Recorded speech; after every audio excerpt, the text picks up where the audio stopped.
Cast away. ये film Chuck Noland की जिंदगी की सच्ची कहानी है, जो एक आइलैंड में फंस गए और वहां वो 4 साल तक रहे। तो चलिए जानते हैं कि कैसे वो उस आइलैंड में फंसे और कैसे वो 4 साल तक जिंदा रहे और अंत में कैसे वो उस आइलैंड से बाहर निकल पाए। ये कहानी है फेडेक्स कुरियर कंपनी के एम्प्लॉय चक की, जो अपने काम में बहुत ही सीरियस होता है और वो ऑब्सेस्ड होते हैं कि हर एक कुरियर, हर एक पैकेट टाइम पर पहुंचे, और इसीलिए वो अलग अलग कंट्री विजिट करते हैं जहां भी उनकी ब्रांचेस होती हैं, और वहां के जो एम्प्लॉयज होते हैं वो उन्हें मोटिवेट करते हैं और उन्हें टाइम की वैल्यू बताते हैं। साथ ही में चक एक लड़की से प्यार करते हैं जिसका नाम कैली है, और कैली भी चक से बहुत प्यार करती है और ये दोनों बहुत लंबे समय से रिलेशनशिप में हैं। ये दोनों शादी करना चाहते हैं, लेकिन चक अपने काम में बहुत बिजी रहते हैं, वो देश विदेश घूमते रहते हैं और इसी वजह से अभी तक इन दोनों की शादी नहीं हुई। अब क्रिसमस आने वाला है, लेकिन चक को मलेशिया जाना है क्योंकि उसे फेडेक्स कंपनी का वहां पे बहुत ही जरूरी काम है। लेकिन वो बोलता है कि मैं न्यू ईयर ईव पर यहां पर आ जाऊंगा, चाहे कुछ भी हो जाए। कैली बोलती है कि क्रिसमस का क्या, लेकिन चक उसे मना लेता है और कैली भी मान जाती है, और जाते हुए चक उसे क्रिसमस का गिफ्ट देता है और कैली भी उसे क्रिसमस का गिफ्ट देती है, जो कि एक घड़ी होती है, और उस घड़ी में कैली की फोटो भी होती है। चक मलेशिया के लिए निकल जाता है और जब उनका प्लेन पैसिफिक महासागर के ऊपर से उड़ रहा होता है तभी वहां पर बहुत जोर से तूफान आता है और उस तूफान में उनका प्लेन क्रैश हो जाता है। क्योंकि ये फेडेक्स कंपनी का प्राइवेट प्लेन होता है तो इसमें 4 ही लोग होते हैं और बाकी लोगों का सामान होता है, पार्सल होते हैं। इनका प्लेन पैसिफिक ओशियन में गिर जाता है और गिरने के बाद इसमें सिर्फ एक ही इंसान बचता है, वो होता है चक। चक एक एयरबोट पर बैठता है और समंदर का तूफान उसे अपने साथ बहा कर ले जाता है, और जब सुबह उसकी आंखें खुलती है तो वो एक टापू पर होता है। उस टापू पर वो चारों तरफ देखता है, लेकिन वहां दूर दूर तक कोई भी नहीं होता। वहां नारियल के पेड़ होते हैं, पहाड़ होते हैं, लेकिन उस टापू पर उसे कोई इंसान नहीं दिखता। वो जोर जोर से आवाजें भी लगाता है, लेकिन उसका भी कोई फायदा नहीं होता। इसके बाद वो रेत पर HELP लिख देता है बड़ा बड़ा, ताकि ऊपर से कोई प्लेन उड़े, शायद उसकी नजर उस पर पड़ जाए। रात हो जाती है और चक सो जाता है। जब सुबह चक उठता है तो जो उसने रेत पे HELP हेल्प लिखा होता है वो मिट चुका होता है, और इसके बाद चक लकड़ी के बड़े बड़े टुकड़ों से हेल्प लिखता है, क्योंकि वो जानता है कि उसे ढूंढने जरूर लोग आएंगे, और जब वो लोग आए तो उन्हें इस निशान को देखकर ये पता चल जाए कि चक यहीं पर है और उसे हेल्प की जरूरत है। अब चक के साथ इस टापू पर बहकर फेडेक्स कंपनी के कुछ पैकेट्स भी आ चुके हैं, लेकिन उनमें कुछ भी खाने का सामान नहीं होता। इसी बीच चक को कई बार आहट भी सुनाई देती है, और जब वो चारों तरफ देखता है तो वहां पर कोई भी नहीं होता। तभी उसके सामने एक नारियल गिरता है और वो समझ जाता है कि ये नारियल गिरने की आवाज थी। अब चक को क्योंकि पानी की जरूरत है और वो समंदर का पानी नहीं पी सकता, तो उसके पास पानी के लिए सिर्फ एक ही ऑप्शन है, और वो है नारियल पानी। वो बहुत सारे कच्चे नारियल इकट्ठे कर लेता है, लेकिन नारियल को फाड़ना, उसका कवर निकालना इतना आसान नहीं होता। इसमें चक को बहुत स्ट्रगल करना पड़ता है, और बाद में एक नारियल को निकाल भी लेता है, लेकिन उसमें छेद करना, उससे पानी पीना ये बहुत मुश्किल होता है। लेकिन फाइनली चक एक नारियल में छेद करके उससे पानी पीना सीख जाता है। अब चक के पास पानी पीने के लिए नारियल है। अब चक को यहाँ पर 2-3 दिन हो चुके हैं और उसके पैरों में जूते नहीं होते, और जब वो पानी में चलता है तो पानी में जो पत्थर होते हैं उससे उसके पैर में बहुत तकलीफ हो रही होती है, और उसके पैर से खून भी निकल रहा होता है। इसके बाद चक अपनी पैंट को आधा फाड़ के अपने पैरों पे लपेट लेता है, क्योंकि उसे ऊपर एक बहुत बड़ी चोटी दिखती है जो बहुत ऊंची होती है, और वो ये तय करता है कि वो उस चोटी पर जाएगा और चारों तरफ का जायजा लेगा कि एग्जैक्टली वो है कहां पर। और जब वो उस चोटी पर जाता है तो उसे समंदर में कोई दिखता है। वो जल्दी जल्दी नीचे आता है और उस चीज के पास जाता है, और जब वो वहां पर जाता है तो देखता है कि वो उसी के प्लेन के एक पायलट की डेड बॉडी होती है। ये देख के चक को बहुत दुख होता है और चक उसे दफना देता है, लेकिन दफनाने से पहले वो उसके जूते और उसके पास एक टॉर्च होती है वो रख लेता है, क्योंकि यही 2 चीज उसके पास थी जो चक के काम की थी।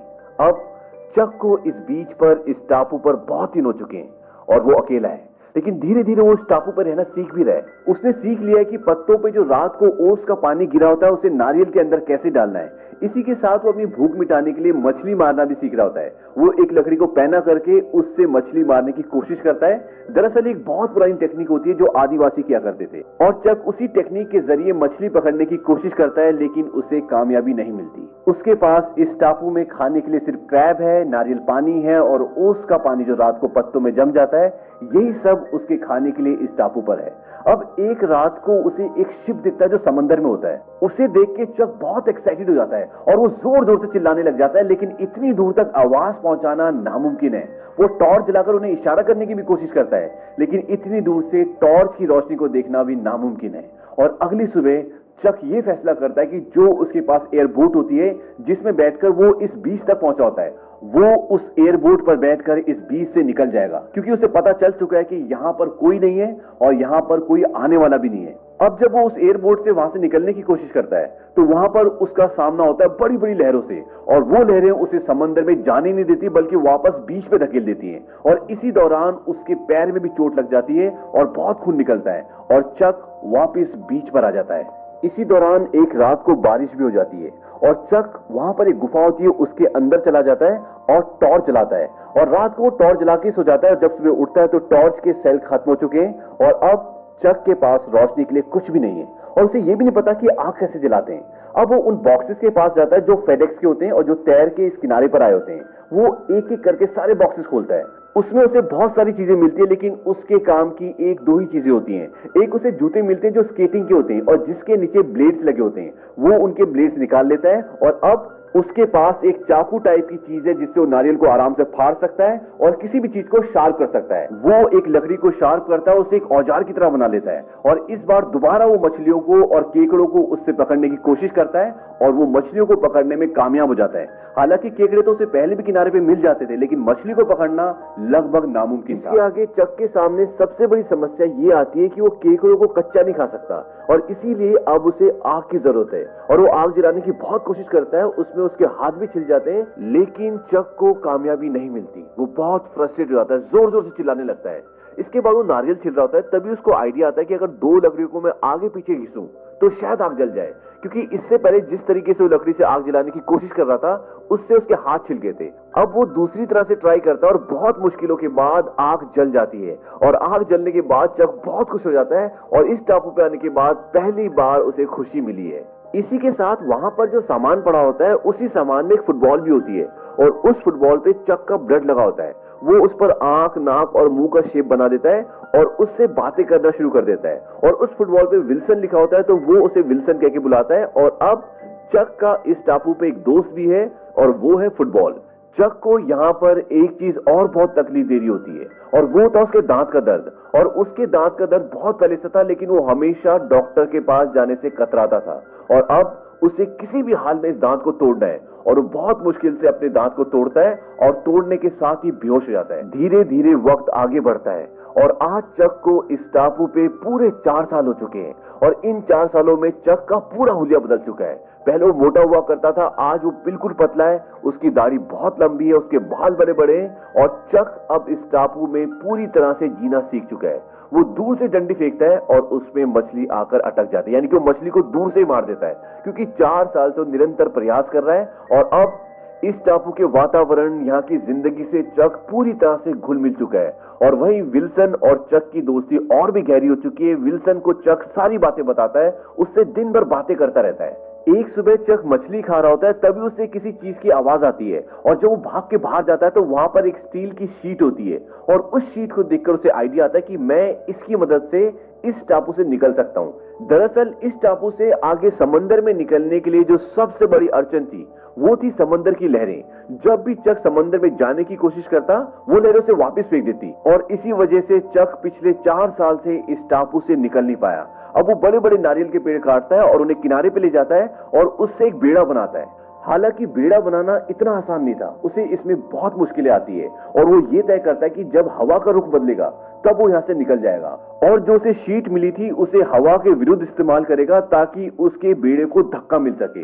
जैसा कि पुराने जमाने में लोग अपनी नाव को आगे बढ़ाने के लिए पर्दों का इस्तेमाल करते थे, चक उसी टेक्निक का इस्तेमाल करके इस बेड़े को बनाता है। और अब वो वक्त आता है जब हवा का रुख बदल जाता है। चक अपने दोस्त विल्सन को अपने बेड़े में रखता है और वहां से निकल जाता है। अब उसे बड़ी बड़ी लहरों का सामना करना पड़ता है, लेकिन चक उन लहरों को पार कर जाता है और उसके बाद वो बहुत खुश होता है। लेकिन अभी भी अनंत समंदर आगे है, उसे कुछ नहीं पता कि उसे जमीन कब मिलेगी या कोई शिप उसे कब मिलेगा। बस चक उस टापू को छोड़कर अब निकल चुका है। पिछले 4 सालों से चक उसी टापू पर था, और आज उस टापू से निकलने के बाद उसके अंदर एक उम्मीद है कि शायद वो घर पहुंच जाए। लेकिन ये सब इतना आसान नहीं होने वाला था। समंदर में उसे बारिश का, तूफान का, इन सब का सामना करना पड़ता है।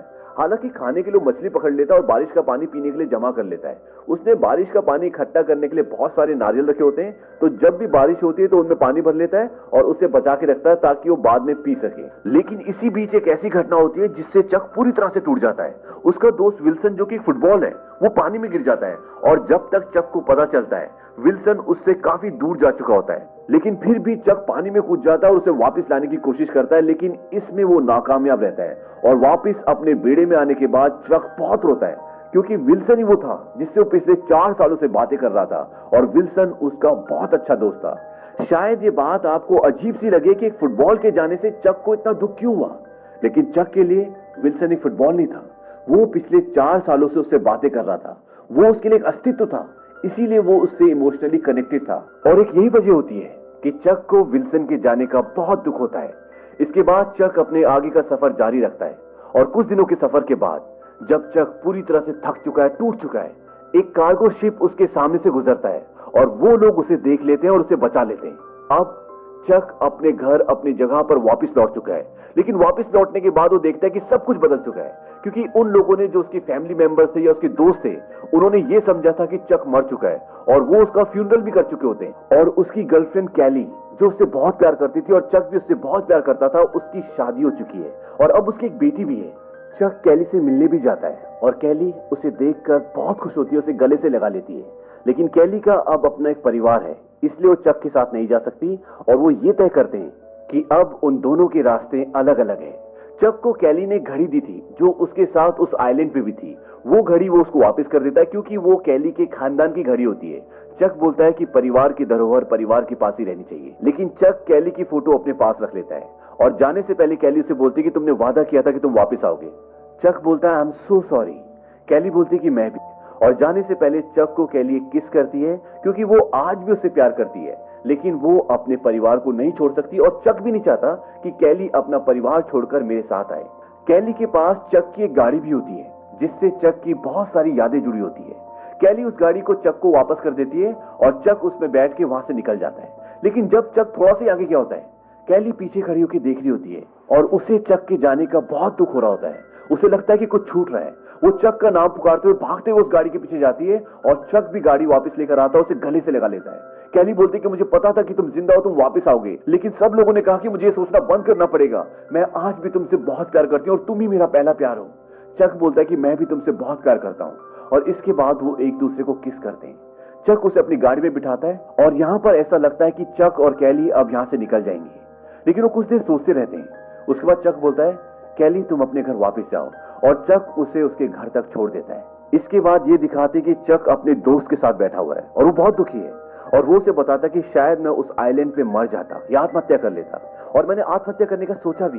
मैंने एक रस्सी बनाई और फांसी लगाने की कोशिश भी की, लेकिन मैं नहीं कर पाया क्योंकि मुझे कैली के पास वापस आना था, मुझे जिंदा रहना था और इसीलिए बस मैं सांस लेता रहा। शायद मैं बीमार भी पड़ जाता, लेकिन मैं सिर्फ कैली के लिए जिंदा रहा। और आज जब मैं वापस आ गया हूं तो मैंने कैली को खो दिया है और वो बहुत इमोशनल हो जाता है। हालांकि इस पूरी मूवी में कैली और चक का लव एंगल बहुत ज्यादा नहीं दिखाया, लेकिन इससे यह पता चलता है कि इन दोनों के बीच में बहुत ही गहरा प्यार था और ये एक दूसरे के बिना नहीं रह सकते थे। लेकिन वक्त ने, सिचुएशन ने कैली को अपने रास्ते पे चलने के लिए मजबूर कर दिया था और उसने शादी कर ली थी और अब चक अकेला था। लेकिन जिंदगी को आगे बढ़ना ही होता है और अंत में ये दिखाते हैं कि चक के पास आज भी एक पैकेज है जो उस आइलैंड से बचा के लाया है। जब उनका जहाज डूबा था तो बहुत सारे पैकेजेस किनारे पे आ गए थे और उसमें से एक पैकेज आज भी उसके पास है जिस पर विंग्स बने हुए, एंजल के विंग्स। दरअसल ये उस आइलैंड पे उसके पास लास्ट पैकेज होता है जिसे उसने खोला नहीं होता और वो ये सोचता है कि अगर वो घर जाएगा तो इस पैकेज को जरूर डिलीवर करेगा क्योंकि वो अपने काम में बहुत रिस्पॉन्सिबल होता है। और कहीं ना कहीं एक ये भी कारण था कि उसने अपने आप को जिंदा रखा क्योंकि उसके अंदर सेंस ऑफ ड्यूटी बहुत ज्यादा थी और वो ये पैकेज वापस करने आता है, लेकिन घर पे कोई नहीं होता तो वो उस पैकेज को दरवाजे पे रख देता है और उस पे एक नोट लिख देता है कि this package saved my life, thank you Chuck Noland, और वहां से चला जाता है। और इसके बाद ये दिखाते हैं कि वो एक चौराहे पे खड़ा है जहां पर वो कंफ्यूज है कि वो जाए कहां और वो मैप देख रहा होता है। तभी वहां पे एक लड़की आती है, वो बोलती है कि शायद तुम खो गए हो। चक बोलता है वाकई? वो कहती है कि कहां जा रहे हो? चक बोलता है कि मैं यही डिसाइड कर रहा था, इसके बाद वो लड़की चारों रोड्स का उसको रास्ता बताती कि कौन सी रोड कहां जा रही है और वो वहां से निकल जाती है। और उसके ट्रक पे भी वही विंग्स बने होते हैं जो उस पैकेज पे बने होते हैं, और वो भी उसी तरफ जाती है जहां से चक अभी पार्सल को डिलीवर करके आया है। और इसके बाद चक उसके ट्रक को जाता हुआ देखता रहता है और स्माइल करता है। दरअसल ये वही लड़की होती है जिसके घर में चक अभी अभी पार्सल को ड्रॉप करके आया है। और जब फिल्म शुरू होती है तो फिल्म की शुरुआत में भी यही घर दिखाते हैं और उसके ऊपर लिखा होता है डिक और बेटीना। लेकिन जब चक 4 साल बाद वहां जाता है तो उसके ऊपर डिक नहीं लिखा होता, सिर्फ बेटीना लिखा होता है। इसका मतलब कि इसने भी अपना पार्टनर खो दिया है जैसे चक ने खो दिया है, और अब ये दोनों ही अकेले हैं। तो हो सकता है कि आगे ये दोनों अपनी लाइफ को कंटिन्यू करें। इसीलिए चक पहले आखिरी में चारों रास्तों को देखता है और उसके बाद उस तरफ देखता है जिस तरफ वो लेडी गई होती है, और उसकी आंखों में एक उम्मीद और चेहरे पे स्माइल होती है। और इसी के साथ ये फिल्म खत्म हो जाती है। ये फिल्म 22 दिसंबर सन 2000 को रिलीज हुई थी और इस फिल्म का बजट था $90 मिलियन और इसने कमाए थे $429 मिलियन। इस फिल्म में मुख्य कलाकार थे टॉम हैंक्स जिन्होंने चक नॉलन का किरदार निभाया और हेलन हंट जिन्होंने कैली का किरदार निभाया। उम्मीद करता हूं कि ये कहानी आपको पसंद आई होगी। हमारे चैनल को सब्सक्राइब करना ना भूलें और बेल आइकन भी दबाएं ताकि जब भी हम कोई नया वीडियो डालें तो उसकी नोटिफिकेशन आपको मिल जाए।